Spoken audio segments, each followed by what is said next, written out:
అందరికీ నమస్కారం. సంక్రాంతి శుభాకాంక్షలు. ఈ మధ్యకాలంలో ఒక ఆల్మోస్ట్ నెల రోజులు అయిపోయినట్టుంది. చాలా హడావిడిగా ఉంది మీడియా అంతా. సినిమా ఇండస్ట్రీని పట్టుకుని ఆడుకుంటున్నారనే చెప్పాలి, ఒక రకంగా చెప్పాలంటే. ఈ రేట్స్, ఆంధ్ర గవర్నమెంట్ రేట్స్ పెట్టింది, తెలంగాణ గవర్నమెంట్ రేట్స్ పెంచింది, ఆంధ్ర గవర్నమెంట్ రేట్స్ తగ్గించింది. దీని మీద చాలామంది అసలు వీళ్ళకి హక్కు ఉందా లేదా అని కొంతమంది, అసలు వీళ్ళు ఎవరు చేస్తానికి ఎంఆర్పి మాది కదా అనేవాళ్ళు కొంతమంది, ప్రోడక్ట్ ఎవరిదైతే వాడి రేటు పెట్టుకోవాలనుకునే వాళ్ళు కొంతమంది, ఇన్ని రకాల డిస్కషన్స్ జరుగుతున్నాయి. అన్నీ కరెక్టే, ఎవరు తప్పని నేను అంటలేదు. అయితే తెలంగాణ గవర్నమెంట్ రేట్లు పెంచడానికి తెలంగాణ గవర్నమెంట్కి హక్కు ఉంటే ఆంధ్ర గవర్నమెంట్కి తగ్గిస్తానికి ఎందుకు హక్కు ఉండదు అనేది నాకైతే అర్థం కాలేదు. ఫస్ట్ పాయింట్ ఇది. మొదటి నుంచి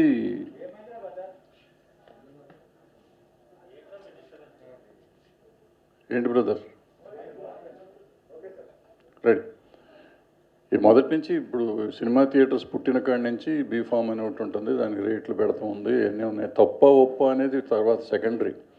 యాజ్ ఇట్ ఈస్గా ఇవాళ ఉన్న వరకు గవర్నమెంట్ రూల్ ప్రకారం గవర్నమెంట్ హ్యాస్ గాట్ రైట్.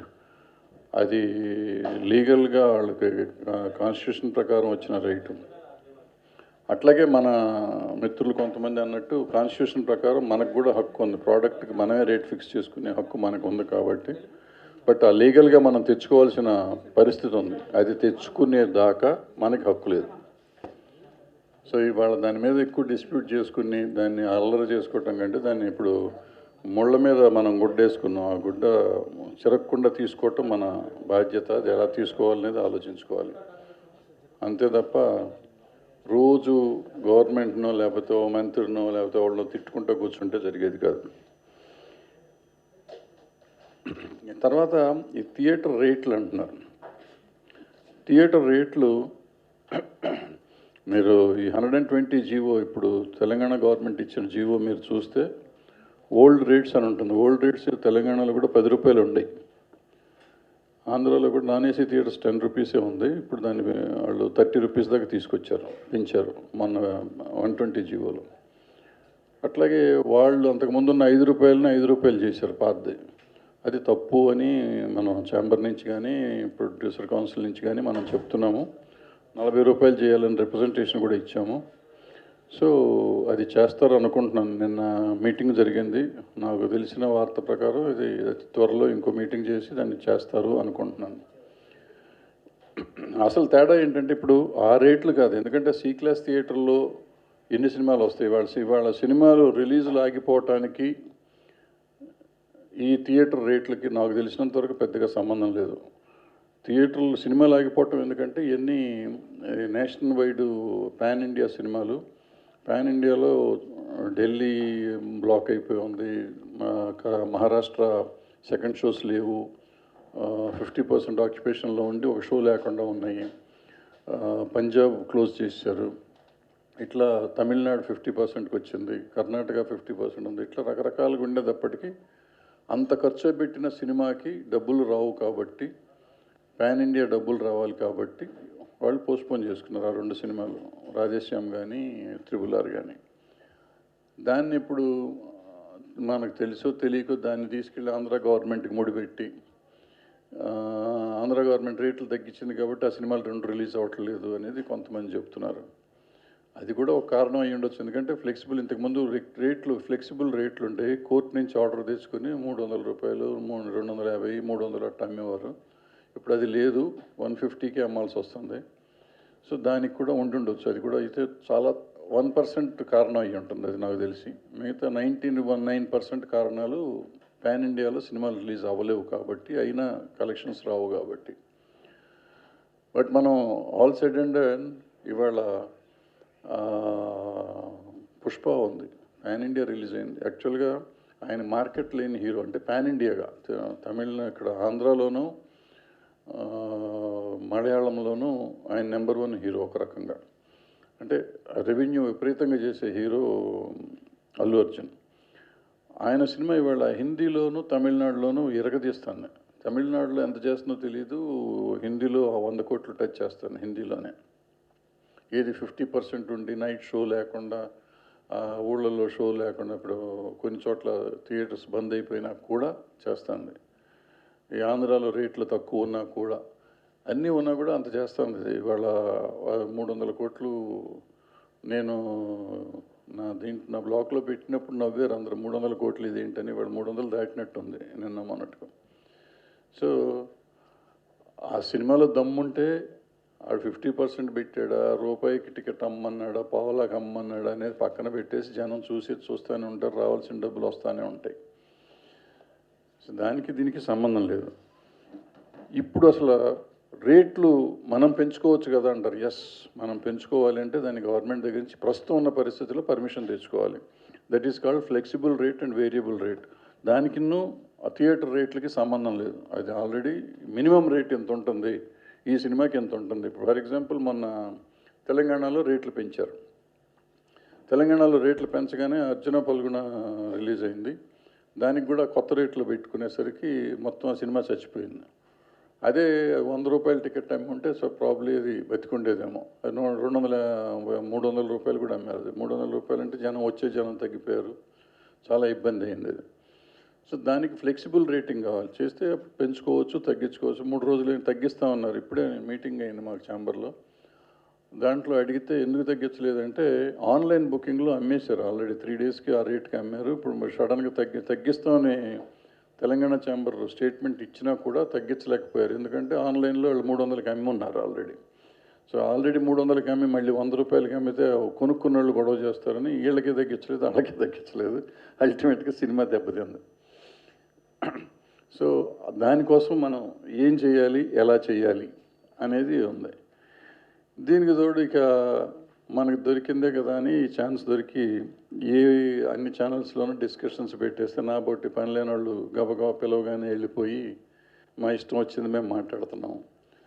సరే అప్పుడప్పుడు నాలాంటి వాళ్ళు ఏంటంటే మమ్మల్ని పిలుస్తారు, అసలు వాళ్ళని పిలవాలి కదా అంటే వాళ్ళు రామన్నారండి మిమ్మల్ని పిలిచి. వాళ్ళు రామన్నారు కాబట్టి రావట్లేదని అనౌన్స్ చేసేస్తే సరిపోతుంది. కానీ మాలాంటి వాళ్ళని పిలిచి మా నోటికి వచ్చిందల్లా మేము మాట్లాడేసి అది తప్పు ఉప్పు, ఇండస్ట్రీకి లాభం నష్టం తెలియకుండా మాట్లాడుతుంటే ఇండస్ట్రీకి ఇబ్బంది వస్తుంది. మన అందరికీ కావాల్సిన వాళ్ళు మీడియా అంటే మీరు మమ్మల్ని గైడ్ చేయాలి.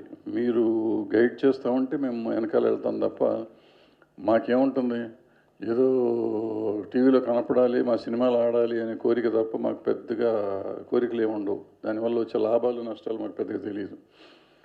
అయితే ఈ టీవీలో కనపడాలి కాబట్టి అందరిని పిలిచేసి మాట్లాడతామంటే చాలా ఇబ్బంది అవుతుంది. 5గురు ఎందుకు రావట్లేదు, వాళ్ళు భయపడుతున్నారు. వాళ్ళు ఎవరు భయపడతారు? నిజం చెప్పాలంటే ఎవరు భయపడతారు? భయపడాల్సిన అవసరం కూడా లేదు. దేనికి భయపడతారు, ఎవరికి భయపడతారు? ఇవాళ ఒక పక్కన అఖండ, పుష్ప, శ్యామ్ సింగరాయ్ 3 సినిమాలు కలెక్షన్స్ చూపిస్తున్నాయి. తగ్గించినా ఎక్కించినా ఆడే సినిమా వస్తాయి డబ్బులు అనేది తేలిపోయినాక ఇంక దేనికోసం ఎవరన్నా భయపడాలి? సో వాళ్ళ ఆలోచనల్లో ఏంటంటే ఏదో డిస్కషన్ జరుగుతుంది ఏదో సామరస్యంగా చేసుకుందాం, అట్టాగు పాండమిక్ సినిమాలు రిలీజులు లేవు కదా అని అయ్యి ఉండొచ్చు, నాకు తెలీదు. లేదంటే ఛాంబర్ ఉంటుంది, ఛాంబర్ మాట్లాడుతుంది కాబట్టి మనం మాట్లాడకూడదు అనుకుని కూడా రాకపోయి ఉండొచ్చు. సో మీరు పిలవగానే వాళ్ళు రాలేదు కాబట్టి వాళ్ళు పిరికి వాళ్ళు తెలుగు సినిమా ఇండస్ట్రీలో మగోడు లేడా, వీళ్ళకి మొగతనం లేదు, లేకపోతే వీళ్ళకి దమ్ము లేదు, వీళ్ళకి సిగ్గు లేదు, ఇష్టం వచ్చిన మాటలు మాట్లాడుతున్నారు ఛానల్స్లో. చాలా చోట్ల చాలామంది వచ్చిన వాళ్ళు కానీ వాళ్ళు కానీ అందరూ. సో నిజంగా సిగ్గు లేకుండా కానీ దమ్ము లేకుండా కానీ భయంతో కానీ ఎవరు ఇక్కడ లేరు. అందరికీ సిగ్గు ఉంది, అందరికీ దమ్ము ఉంది, అందరికీ ధైర్యం ఉంది. పోరాడాల్సిన అవసరం వస్తే పోరాడగలరు, పోరాడతారు కూడా, పోరాడాము కూడా, ఎప్పుడూ వెనకం చేయలేదు. అండ్ ఎవరో ఏదో అంటారని వాళ్ళని భయపడతాం అనేది అవుట్ ఆఫ్ క్వశ్చన్. భయపడటానికి కూడా లేదు. ఇవాళ ఈ పరిస్థితిలో ఉంటే ఇంకొక ఆయన వచ్చి ఎమ్మెల్యే గారు ఒక ఆయన వచ్చి వీళ్ళంతా బలిసింది, తెలుగు సినిమా వాళ్ళకి బలిసింది అని అంటాడు. ఎవరికి బలిసింది సార్? ఎట్లా బలిసింది సార్? ఎక్కడ చూశారు సార్? ఎవరు బలుపు చూశారు సార్? మీరు ఎవరు బలుపు చూసి మాట్లాడుతున్నారు? ఎవరి కులాన్ని గురించి మాట్లాడుతున్నారు? ఇవాళ టాప్ ప్రొడ్యూసర్లు తెలుగులో ఉన్న 2 ప్రొడ్యూసర్లు మీ సామాజిక వర్గం, మీరు సామాజిక వర్గం మాట్లాడారు కాబట్టి చెప్తున్నాను సార్. మీరందరూ గర్వపడాలి, సిగ్గుపడాలి కూడా. రాజకీయ నాయకులు కానీ మొత్తం దేశంలో యావత్ భారతదేశంలో ఉన్న వాళ్ళందరూ సిగ్గుపడాల్సింది ఏంటంటే ఒక్క సినిమా ఇండస్ట్రీ ఒక్కటే కులము మతము లేకుండా చేసే ఇండస్ట్రీ. మాకు ఎవరిన ఎంప్లాయ్మెంట్కి వస్తే మీది ఏ కులం అని అడిగి ఉద్యోగం ఇవ్వని ఇండస్ట్రీ ఇది ఒక్కటే. మీరు ఎక్కడికి వెళ్ళినా గవర్నమెంట్లో కానీ ప్రైవేట్లో కానీ చేస్తే మీ క్యాస్ట్ గురించి ఎక్కడో కాలం ఉంటుంది. ఇక్కడ మాకు కాలమే లేదు, అప్లికేషనే లేదు సార్. మేము వచ్చిన వాళ్ళని వచ్చినట్టు తీసుకుంటాం. వాళ్ళు ఏ కులం ఏంటి అనేది ఇప్పుడు మీరు చెప్తున్నారు, మాకు తెలియదు. ఇంకొక ఆయన ఎవరో చెప్తున్నాడు, ఎవరో పుష్పలో సినిమాలో రెడ్లను తిట్టారు, అందుకని ఆయన సినిమా చూస్తే టైటిల్స్లో ఆయన ఎర్నేని నవీన్ చౌదరి అని గడుపున్నాను. ఈయన చెప్పాడు కదా అని పొద్దున్న నేను టైటిల్స్ చూశాను, ఎర్నేని నవీనే ఉంది. ఈయన ఆయనకి చౌదరి కలిపి, ఆయన చౌదరో కదా మాకు తెలీదు, ఇప్పుడు కొత్తగా ఈయన కలిపి ఆయన కులంగా ఆపాదించి ఆయన కులాన్ని గురించి రెడ్లను గురించి తిట్టారని చెప్పి, ఎందుకు సార్ ఇవన్నీ కులాలు మతాలు తీసుకొస్తారు దీంట్లోకి? ఎవరిని చేద్దామని సార్, ఎవరిని చేద్దామని, ఎవరిని మెప్పిద్దాం అనుకుంటున్నారు, ఎవరిని తిడదాం అనుకుంటున్నారు, ఎవరిని ఇన్సల్ట్ చేద్దాం అనుకుంటున్నారు? మీరు ఇన్సల్ట్ చేస్తే ఇప్పుడు మీకు తెలియదేమో సార్, ఇప్పుడు నాకు చూసి నాకు అనిపించింది, గత ప్రభుత్వంలో ఉన్నప్పుడు వాళ్ళు కొంతమంది, ఎవరో కాదు ఎవరో నాకు తెలిసిన ముఖ్యమంత్రి గారు, అప్పుడు ముఖ్యమంత్రి గారు కూడా ఏమీ అనలేదు. బట్ అక్కడ ఉన్న కొంతమంది మీరు చెప్పే సామాజిక వర్గం వాళ్ళు రెచ్చిపోయి పిచ్చి మాటలు మాట్లాడారు కూడా. వాళ్ళు మాట్లాడారని వాళ్ళు గడ్డి తిన్నారని వాళ్ళు మీరు గడ్డి తింటున్నారు సార్. మీరు ఎందుకు మాట్లాడుతున్నారు ఇలాంటి మాటలు? ఈ సామాజిక వర్గం ఆ సామాజిక వర్గం ఏంటండి? ప్రజలు ఓట్లు వేసింది మీకు, అన్ని సామాజిక వర్గాలు ఓట్లు వేస్తే మీరు వచ్చారు, ఒక సామాజిక వర్గం వేస్తే రాలేదు. అండ్ సినిమా వాళ్ళు అంటే చీప్గా దొరికారని చెప్పి సామాజిక వర్గం బలిశారు. ఎవరు బలిశారు సార్? ఎంతెంత తింటున్నారు మీ ఎమ్మెల్యేలు? మీ చరిత్రలు ఏంటి? వాటిని గురించి మాట్లాడొచ్చా? మాట్లాడదామా? ఓపెన్ డిబేట్కి వస్తారా? ఎవరైనా దమ్ముందా? ఎవరు మాట్లాడుతున్నారు? ఎవరికి బలిసింది? దేని గురించి మాట్లాడదాం అనుకుంటున్నారు?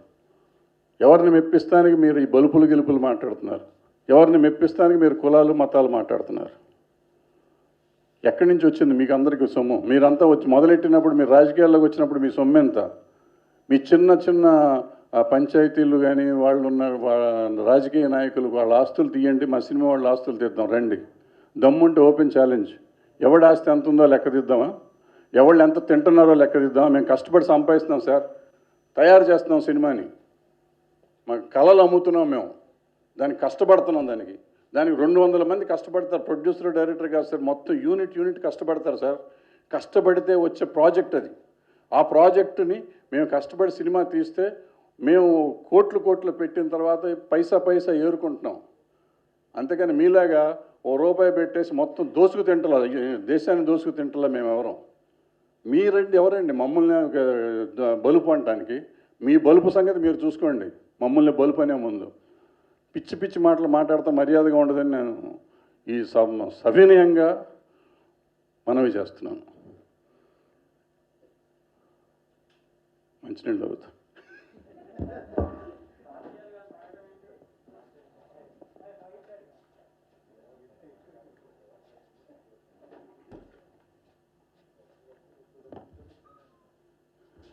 సో బేసిక్గా మీడియా వాళ్ళని కానీ రాజకీయ నాయకులను కానీ నేను కోరేది ఏంటంటే, దయచేసి మమ్మల్ని టార్గెట్ చేయబాకండి ఇండస్ట్రీని.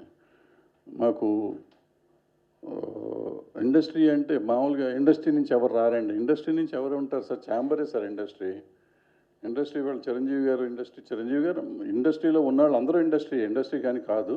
బట్ కొంత రిప్రజెంటేషన్ ఎందుకు ఉంటుందంటే chamber is consisting of all associations అంటే ఎగ్జిబిటర్సు, డిస్ట్రిబ్యూటర్సు, ప్రొడ్యూసర్సు, థియేటర్ ఓనర్సు అందరూ దాంట్లో ఉంటారు. సో దీనికి ఎపెక్స్ బాడీలు మూవీ ఆర్టిస్ట్ అసోసియేషన్ వాళ్ళ మెంబర్ కాదు, అది సెపరేట్గా ఉంటుంది. చాలామంది movie artist association head of industry అనుకుని మూవీ ఆర్టిస్ట్ అసోసియేషన్ ఏమైపోయింది దీనికి అంటారు. వాళ్ళకి సంబంధం లేదండి అసలు. సినిమా ఇండస్ట్రీ వాళ్ళు మూవీ ఆర్టిస్ట్ అసోసియేషన్ వాళ్ళు చేయాల్సిన పని ఏంటంటే, వాళ్ళ ఆర్టిస్టులు రెమ్యునరేషన్లు వస్తాయా రాలేదా, వాళ్ళకి ఏమైనా అన్యాయం జరిగిందా, ప్రొడ్యూసర్ నుంచి కానీ ఇంకోటి కానీ అన్యాయం జరిగితే వాళ్ళకి ఏదైనా కష్టం వస్తే కాపాడడానికి మూవీ ఆర్టిస్ట్ అసోసియేషను.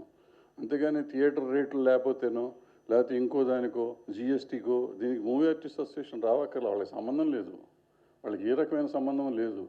వాళ్ళని అనవసరంగా ప్రతిదానికి లావక్కర్లా. అయితే ఇవాళ చిరంజీవి గారు ప్రొడ్యూసరు, నాగార్జున గారు ప్రొడ్యూసరు, నాని గారు ప్రొడ్యూసరు, పవన్ కళ్యాణ్ గారు ప్రొడ్యూసర్, మహేష్ బాబు గారు ప్రొడ్యూసర్లు కాబట్టి ప్రొడ్యూసర్గా వాళ్ళు ఇండివిజువల్గా ఏమన్నా మాట్లాడితే మాట్లాడవచ్చు తప్ప మూవీ ఆర్టిస్ట్ అసోసియేషన్ విష్ణు గారు, మోహన్ బాబు గారు వీళ్ళు కూడా ప్రొడ్యూసర్లే.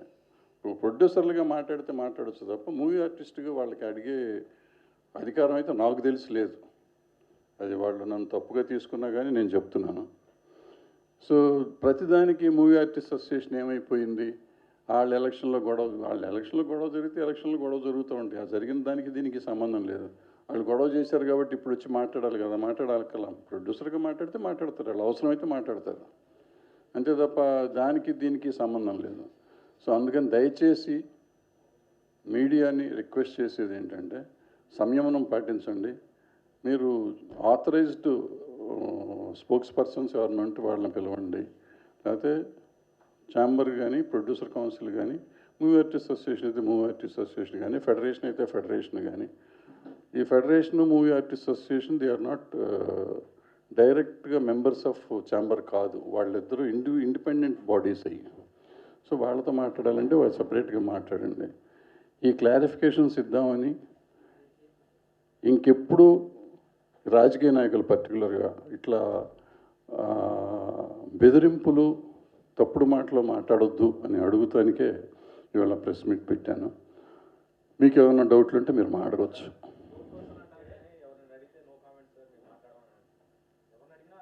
అంటే వదిలేయండి. ఇప్పుడు ఏమైనా కొంపమునిగే పని. ఇప్పుడు సార్ నాకు చీమ కుట్టింది అనుకోండి, నీకు చీమ కుట్టింది అన్నారు, నాకు కుట్టలేదు అని నేనంటే మీరు వదిలేరు. దాని గురించి ఇంకో ఎవరినో తీసుకొచ్చి ఆయనకి చీమ కుట్టింది, నీకు ఎందుకు ఆయన ఎందుకు మాట్లాడతలేదు, నువ్వు మాట్లాడతావు అంటే ఏం చెప్తాడు? నా చీమ కుట్టితే నాకు నొప్పి కదా, ఆ వచ్చే ఆయనకి కదా నొప్పి. ఎవరికి పాము కాటేసింది? సినిమా ఇండస్ట్రీకి వస్తే నష్టం. ఇప్పుడు ఎవరికి కాటేసిందో మీరు చెప్పండి, మీరు ఎక్స్ప్లెయిన్ చేయండి నాకు ఎట్టక నష్టం. అవును, సమస్యకి పరిష్కారం ఇది కాదు కదా, ఈ మీటింగ్తో అయిపోతుందా? సమస్యకి పరిష్కారం ఎవరు చేసుకోవాలి? ఎవరికి సమస్య ఉంటే వాళ్ళు చేసుకోవాలి. చేసుకుంటున్నారుగా, చేయట్లేదని మీరు ఎట్లా అనుకుంటారు? మీరు అనుకుంటే సరిపోయిందా? కాదు, ఎవరు వచ్చారు మీ దగ్గరికి వచ్చి చెప్పారు? ఎవరన్నా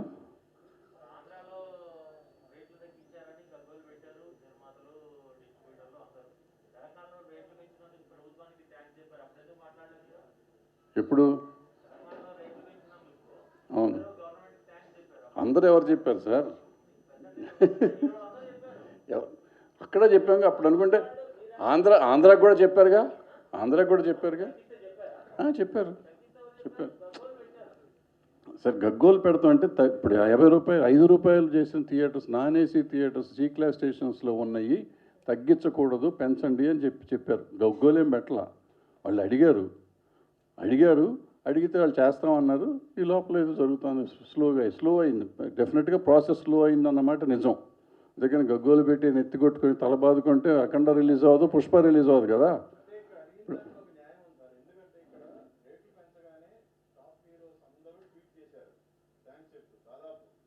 అవును,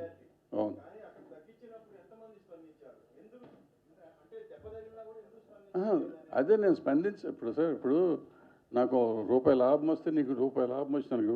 మీరు ఫర్ ఎగ్జాంపుల్ మీరు ఒక ఛానల్లో ఉండి ఇంకో ఛానల్కి వెళ్ళిపోయి డబ్బులు పెద్ద జీతం వస్తుంటే కంగ్రాచులేషన్స్ అంట. అదే నీకు ఉద్యోగం తీసేస్తే నీకు వచ్చే రోజు బాధపడతాను, నీ దగ్గరికి వచ్చి సారీ అని చెప్పాం కదా. అట్లాగే మాకు కష్టం వచ్చిందా నష్టం వచ్చిందా అని చూసి దాన్ని మాట్లాడుకోవాల్సిన బాధ్యత ఉంది. అది ఛాంబర్ బాధ్యత కదా, ఛాంబర్ చూసుకుంటుంది. ఛాంబర్తో అవ్వకపోతే కదా మాట్లాడాల్సింది. అది పెట్టిన నెక్స్ట్ డే నుంచి మనం ఎందుకు డిస్కస్ చేయాలి? ప్రాబ్లం సాల్వ్ చేస్తున్నారు కదా, వెళ్తున్నారు, మాట్లాడుతున్నారు. ఛాంబర్ నుంచి వెళ్ళలేదా? మన బెజవాడ నుంచి ఒక కమిటీ వెళ్ళింది కదా, టీం వెళ్ళి మాట్లాడింది కదా, 2 వీక్స్ బ్యాక్ మాట్లాడారు. ఆ తర్వాత వాళ్ళు కమిటీ చేశారు, కోర్టు ఆర్డర్ ప్రకారం కమిటీ చేశారు. కమిటీ నిన్న కూడా మీట్ అయింది. ప్రాబ్లం ఇవాళ రేపట్లో తేలిపోతుంది అనుకుంటాం.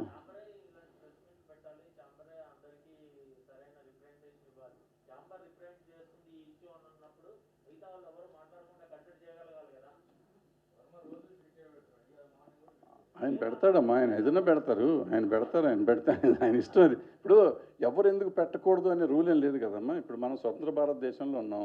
నా ఇష్టం వచ్చింది. ఇప్పుడు నువ్వెందుకు ప్రెస్ మీట్ పెట్టావు? నువ్వెవడం అంటే నా ఇష్టం నేను పెట్టాను, ఆయన ఇష్టం ఆయన పెట్టాడు, అంతే కదా.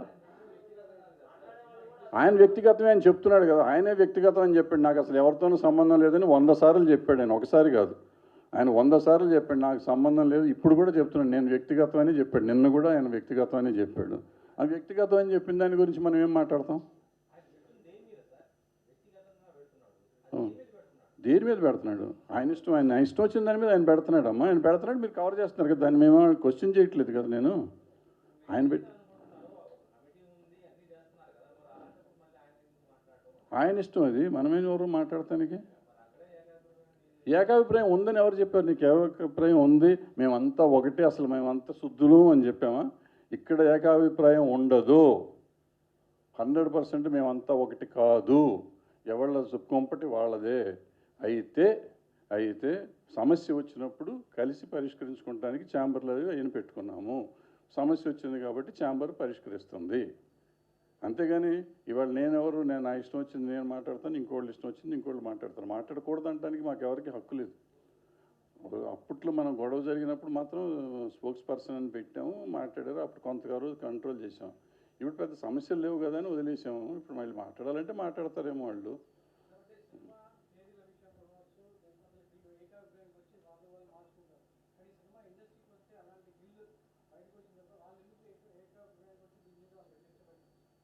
ఎవరు నాకు అర్థం కాల. అవును,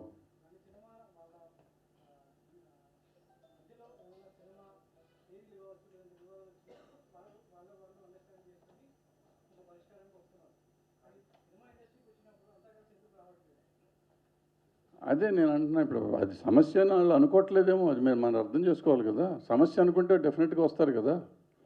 సమస్య నిజంగా పెద్ద సమస్య అనుకుంటే వచ్చి మాట్లాడతారు కదా, ఎందుకు మాట్లాడరు? ఇప్పుడు లాస్ట్ టైం వచ్చినప్పుడు ప్రెస్ మీట్లు పెట్టి మేమే చెప్పాం కదా, వీళ్ళే స్పోక్స్ పర్సన్ వీళ్ళే మాట్లాడతారని కూడా చెప్పాం కదా. అది సమస్య అనుకున్నాం, అప్పుడు చెప్పాం. ఇప్పుడు సమస్య అనుకోవట్లేదేమో, చెప్పట్లేదు. మనం కూడా ఆలోచించాలి కదా. ఇది పెద్ద సీరియస్ సమస్య కాదు. ఇవాళ ఉన్న సమస్యల్లో, దేశంలో ఉన్న సమస్యల్లో ఇది పెద్ద సమస్య కాదు. ఆ టికెట్ రేటు తగ్గించుకున్నాడో పెంచుకున్నాడో వేరే సంగతి, తగ్గిస్తే వచ్చే నొప్పి వేరే సంగతి. నొప్పిని పరిష్కారం చేసుకోవాలి. అది ఎలా చేయాలనేది ఆలోచించుకోవాల్సిన ఛాంబర్ చేసుకుంటారు. ఛాంబర్ అంటే మీరు అన్నట్టు గిల్డ్ అంటే గిల్డ్ కూడా చేస్తారు. వాళ్ళు కూడా వెళ్ళొచ్చి మాట్లాడొచ్చారు కదా, మినిస్టర్తో మాట్లాడొచ్చారు. ఏం మాట్లాడారో మనకు తెలీదు. అవుతుంది కాబట్టి వాళ్ళు మళ్ళీ మాట్లాడతలేదంటే సొల్యూషన్ ఉండి ఉంటుంది ప్రాబ్లీ.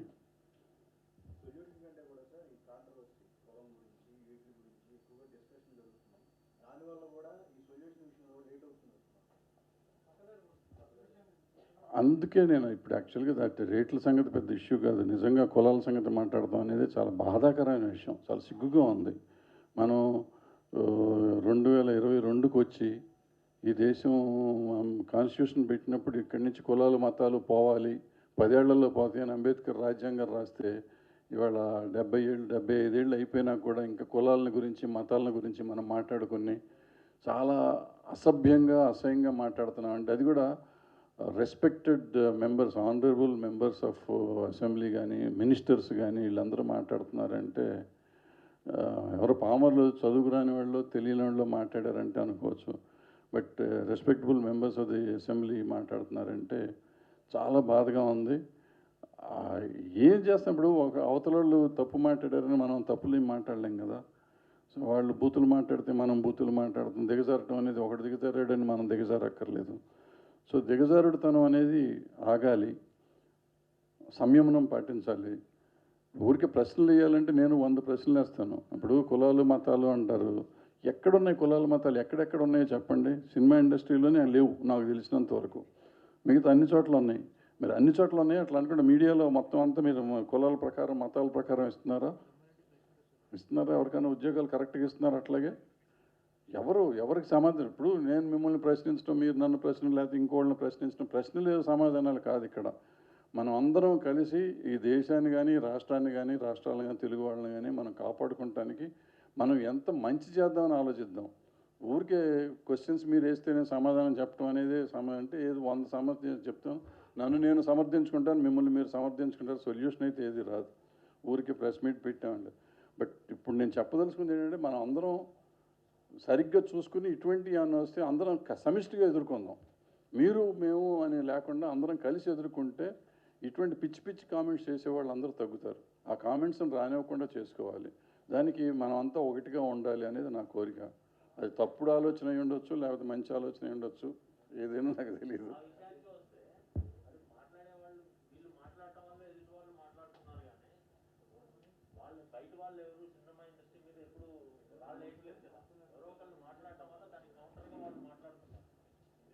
ఎవరు బలిసిందని చెప్పి మేము వీళ్ళు మాట్లాడారు, సినిమా వాళ్ళు మాట్లాడారా? ఏం కామెంట్ వచ్చింది నాకు తెలియదు, చెప్పండి. మీరు చెప్పండి, నాకు తెలియదు, నిజంగా తెలియదు. ఏంటో చెప్తే మీరు చెప్తే నేను చెప్తాను. ఏ ఛానల్లో డిబేట్ వల్ల ఎవరు ఏం మాట్లాడారు?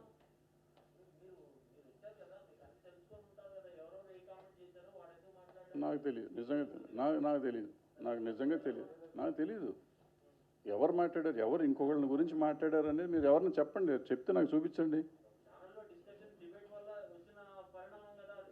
ఏ డిబేట్ చెప్పండి సార్, పలానా పేరు చెప్పండి. మీరు నేను పేరు చెప్తాను భయపడినప్పుడు మీరు ఎందుకు భయపడుతున్నారు? చెప్పండి, ఏ పేరు ఎవరు మాట్లాడారో చెప్పండి.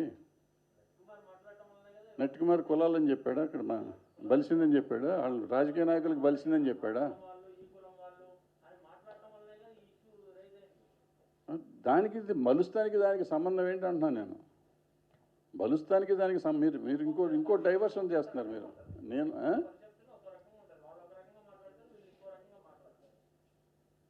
ఎట్లా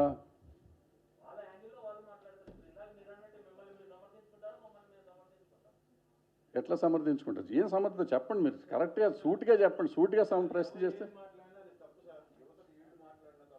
అదే నేను అంటున్నా, అదే కదా నేను చెప్తాను. అదే కదా.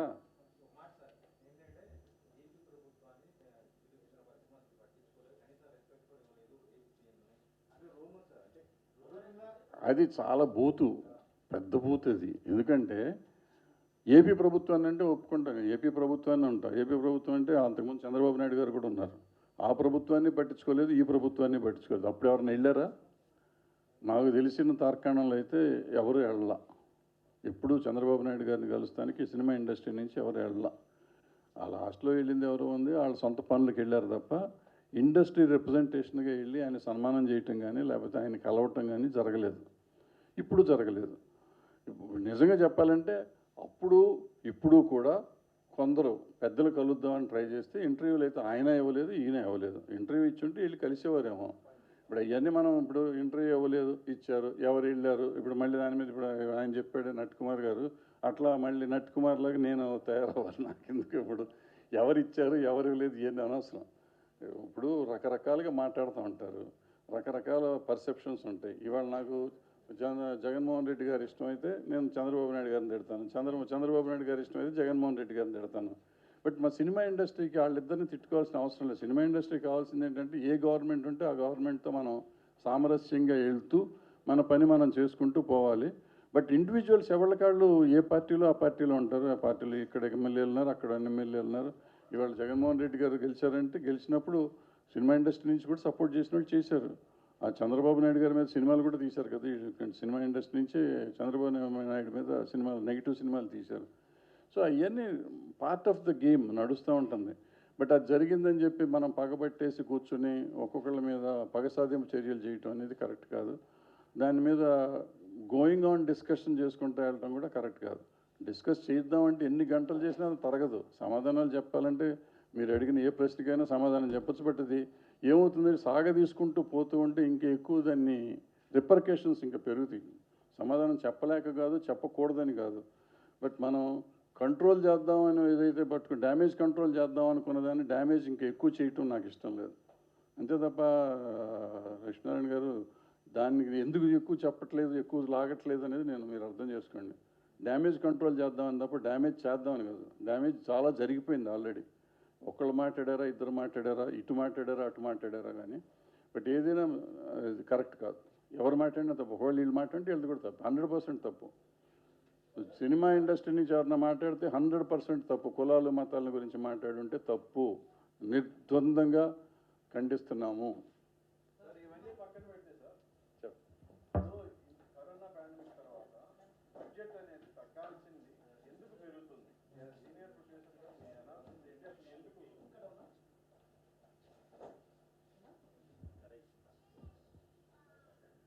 కరోనాకిను మా ప్రొడక్షన్ కాస్ట్కి పెద్ద సంబంధం లేదు సుబ్బారావు గారు.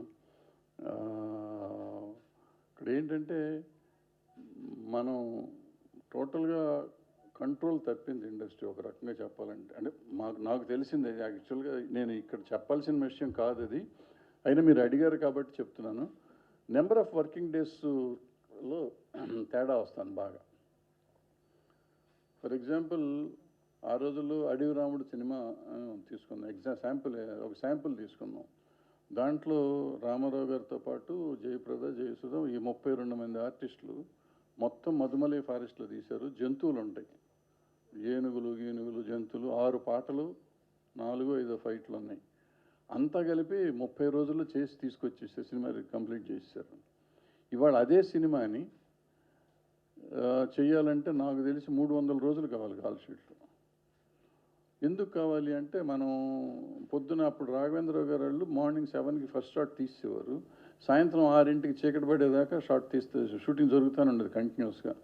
బట్ ఇవాళ రిలాక్స్డ్గా మెల్లిగా రోజుకి 2-3 గంటలు 4 గంటలు తీస్తే ఎక్కువ, రోజుకి 12 గంటల నుంచి 4 గంటలకు పని తగ్గిపోతుంటే మీకు 3 times పెరుగుతుంది. మినిమం 100 days, 200 days, 300 days అవుతుంది.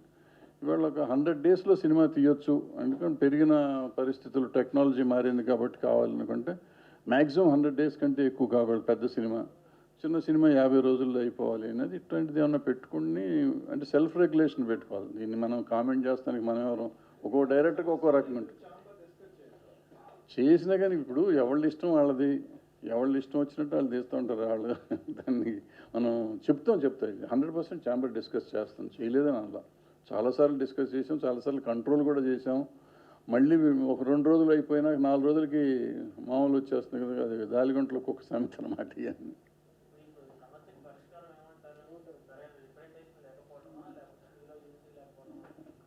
దేనికి, ఏ సమస్యకి? టికెట్ ఇష్యూ సాల్వ్ అయిపోతుందమ్మా, 100% సాల్వ్ అయిపోతుంది.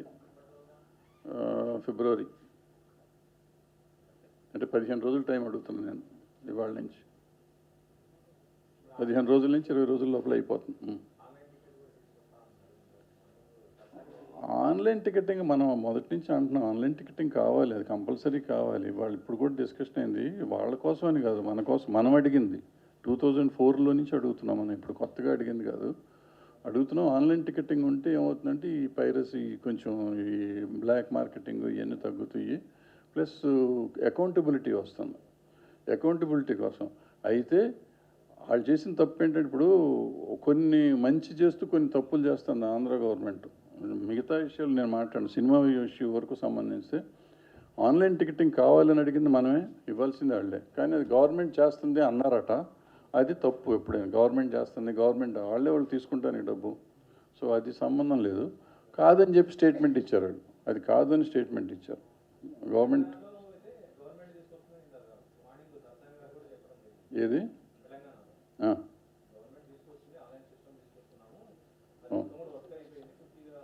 జరుగుతుంది, ఇక్కడ ఎప్పటి నుంచో అడుగుతున్నాం, ఇక్కడ కూడా ఎప్పటి నుంచో అడుగుతున్నాము. అంటే ఎఫ్డీసీ గవర్నమెంట్ అంటే అక్కడ కూడా ఇప్పుడు ఎఫ్డీసీకి అప్పచెప్తున్నారు. ఎఫ్డీసీ ఛాంబర్ అన్నీ కలిసి ఉండాలని మన కోరిక. సో దట్ ఏంటంటే ప్రొడ్యూసర్ ఛాంబర్కు గవర్నమెంట్కి ఎందుకు ఉండాలంటున్నామంటే, ట్యాక్స్ ఆస్పెక్ట్ ఏమో గవర్నమెంట్కి ఉంటుంది, ప్రొడ్యూసర్కి ఏమో మన డబ్బులు మనకి లెక్క తెలియట్లా. మనం రోజు డీసీఆర్లు వచ్చేటప్పటికి రకరకాలుగా ఉంటున్నాయి, అది ఫుల్ హౌస్లో కూడా సౌండ్గా కనపడుతుంది. ఆన్లైన్ టికెటింగ్ అయితే నీకు కరెక్ట్ టికెట్ ఎంత అయిందో అంత వస్తుంది, సేమ్ డే మనకి. వాళ్ళకి మన డీసీఆర్ పంపించే ముందే నాకు అకౌంట్ నా ఆఫీస్లో, నా కంప్యూటర్లో అకౌంట్ ఉంటుంది. సో అందుకని ఆన్లైన్ టికెటింగ్ కావాలి అని పెట్టాం. ఏ షోకి ఆ షోకి పర్ఫెక్ట్గా వచ్చేటట్టు ఉంటున్నాను. బుక్ మై షో బాగా దోపిడీ జరుగుతుంది కదా, అది వెళ్ళిపోవాలి, అర్జెంటుగా వెళ్ళిపోవాలి. బట్ అది అంత తొందరగా అవ్వదు కదా. ఇప్పుడు దానికి ఏంటంటే మన ఆల్టర్నేటివ్ రెడీ, ఇప్పుడు ఆన్లైన్ టికెటింగ్ రెడీ అయిపోతే ఈ గవర్నమెంట్ ఆ గవర్నమెంట్ రెడీ చేసేసి కరెక్ట్ పెద్ద మనుషులకు అప్పచెప్తే, మళ్ళీ వీళ్ళు గవర్నమెంట్లు చేస్తే మళ్ళీ ప్రాబ్లం అవుతుంది మళ్ళీ. అది కాకుండా సరిగ్గా అప్పచెప్పి చేసుకుంటే డెఫినెట్గా చాలా తగ్గుతుంది. ఎందుకంటే 20-30 రూపాయలు మీరు ఆన్లైన్లో బుక్ చేస్తే టికెట్ పడుతుంది మీకు, అది ఎవరు తిన్నట్టు కాదు కదా. 5 రూపాయలు 6 రూపాయలు వీళ్ళకి ఇస్తున్నారు, ఎవరికి ఎగ్జిబిటర్కి ఇస్తున్నారు, మిగతా డబ్బు ఎవరికి రాదు. సో దాంట్లో అడ్వర్టైజ్మెంట్ ఇస్తే కూడా వాళ్ళు తీసుకుంటున్నారు, బుక్ మై షోలో అడ్వర్టైజ్మెంట్ కూడా మన దగ్గర డబ్బులు తీసుకుంటున్నారు. రకరకాల ఇది దుర్మార్గం కదా అది. అందుకని అవి పోవాలి. అవన్నీ అవి ఇంపార్టెంట్, చాలా ఇంపార్టెంట్. ఏంటంటే ఈ బుక్ మై షో లాంటి విపిఎఫ్ ఇవి ఇంపార్టెంట్. మన దగ్గర దోపిడీ జరుగుతుంది అక్కడ, మిగిలిన పెద్ద ఇష్యూస్ కాదు.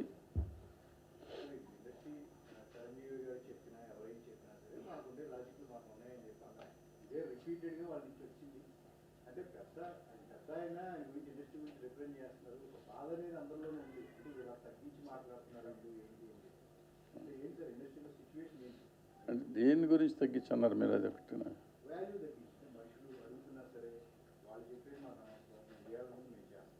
అది చాలా తప్పది. ఇప్పుడు ఎవరైనా కరెక్ట్ అయిన విషయం కాదు, వాల్యూ తగ్గించడం కాదు, కానీ అసలు ఎవరినైనా గౌరవించాలి. ప్రతి సాటి మనిషిని గౌరవించిన వాడు ఎవడు నిలబడ్డు కూడా. సో సాటి మనిషిని గౌరవించడం అనేది ఇంపార్టెంట్. సో మనిషి గౌరవించుకుంటేనే గౌరవం ఉంటుంది. ఇప్పుడు మీ ఇంటికి మా ఇల్లు ఎంత దూరం, మా ఇంటికి మీ ఇల్లు అంతే దూరం. ఇవాళ మీరు కాదనొచ్చు, రేపు మేము అక్కడ ఉండొచ్చు, ఇంకోటి మీరు ఇక్కడ ఉండొచ్చు. సో ఆలోచించుకొని చెయ్యాలి. సో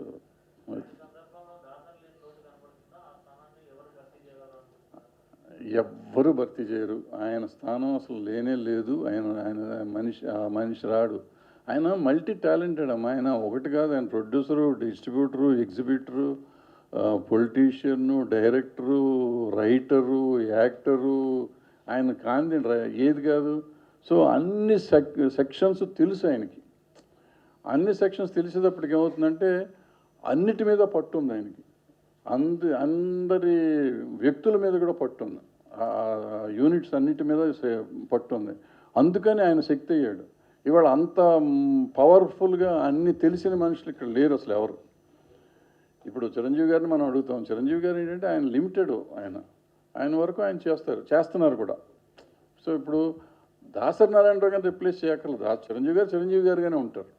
సో దాసరి నారాయణరావు గారు రిప్లేస్ రాదు. దాసరి నారాయణరావు గారికి ఎవరు మేమేమి ఉద్యోగం ఇవ్వాలి, సినిమా పెద్ద మనిషి ఆయన ఉద్యోగం ఇచ్చామా? ఆయన చేసిన పనుల వల్ల ఆయన పెద్ద మనిషిగా వెళ్ళిపోయి ప్రతివాడికి అవసరమైనా లేకపోయినా ఆయన దగ్గరికి వెళ్ళి కష్టం చెప్పుకోవటం మొదలెట్టాం. సో చెప్పుకుంటే ఆయన సాల్వ్ చేసుకుంటూ వచ్చాడు కాబట్టి ఆయన సినిమా పెద్ద అయిపోయాడు. ఆయన అట్లా ఇవాళ అంత టైం ఇచ్చే మనుషులు కూడా లేరు ఎవరు. ఆయనకి ఎవరు పడితే వాళ్ళు వెళ్ళిపోవచ్చు, ఎప్పుడు పడితే అప్పుడు వెళ్ళిపోవచ్చు. రాత్రి పగళ్ళు ఆయన అవైలబుల్గా ఉండేవారు కాబట్టి ఆయన జరిగింది. ఇవాళ ఇంకోళ్ళు రాలేరు. ఈవెన్ చిరంజీవి గారు ఆయన పరిధిలో ఆయన చేయగలిగింది ఆయన చేస్తున్నారు. అట్లాగే బాలకృష్ణ గారి దగ్గరికి ఏదైనా మనకు అవసరం ఉండి వెళ్తే ఆయన చేసేది ఆయన చేస్తున్నారు. మోహన్ బాబు గారి దగ్గరికి వెళ్ళి చేస్తున్నారు. మిగిలిన హీరోలు అందరూ కూడా చేస్తున్నారు. వాళ్ళే కాకుండా డైరెక్టర్లు కూడా చేస్తున్నారు. ఎవరికి ఇష్టం వచ్చింది వాళ్ళ మనుషులకు చేసుకుంటున్నారు, లేదా వాళ్ళకి తెలిసిన వాళ్ళకి చేస్తున్నారు. బట్ దాసరి నారాయణరావు గారి దగ్గరికి వచ్చేసరికి మొత్తం ఎవడైనా ముఖం తెలియనివాడు వెళ్ళిన పంచరికేతనం అంటారు. తేడా ఆయనకి ఇప్పుడున్న వాళ్ళకి తేడా. అవును.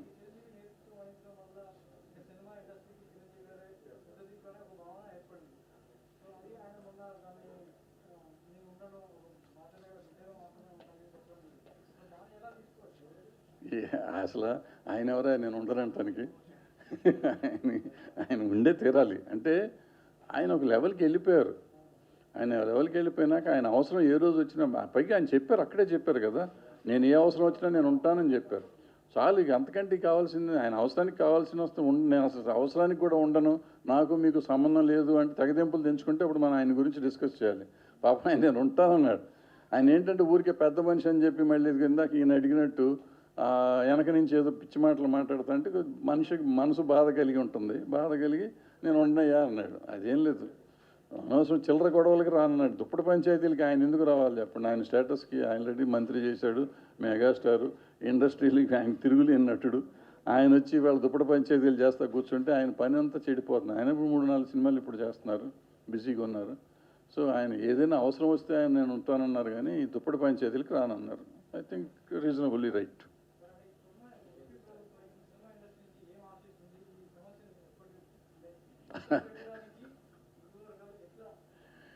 సార్ సినిమా ఇండస్ట్రీ నుంచి వాళ్ళు ఏమి ఆశిస్తున్నారో వాళ్ళని అడగాలి, మనకు తెలీదు.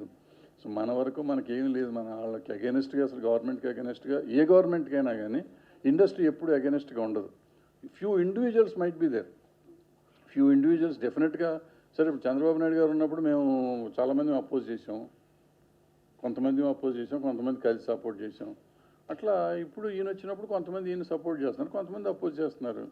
సో వాళ్ళకి ఏం కావాలి అనేది ఏంటో తెలియదు. వాళ్ళు అంటే నేను అనుకోవటం మధ్య వాళ్ళంతా ఇష్టం వచ్చినట్టు మాట్లాడుతుంది తప్ప నిజంగా పైనుంచి కూడా ఉందా లేదా అనేది నాకు ఐడియా లేదు.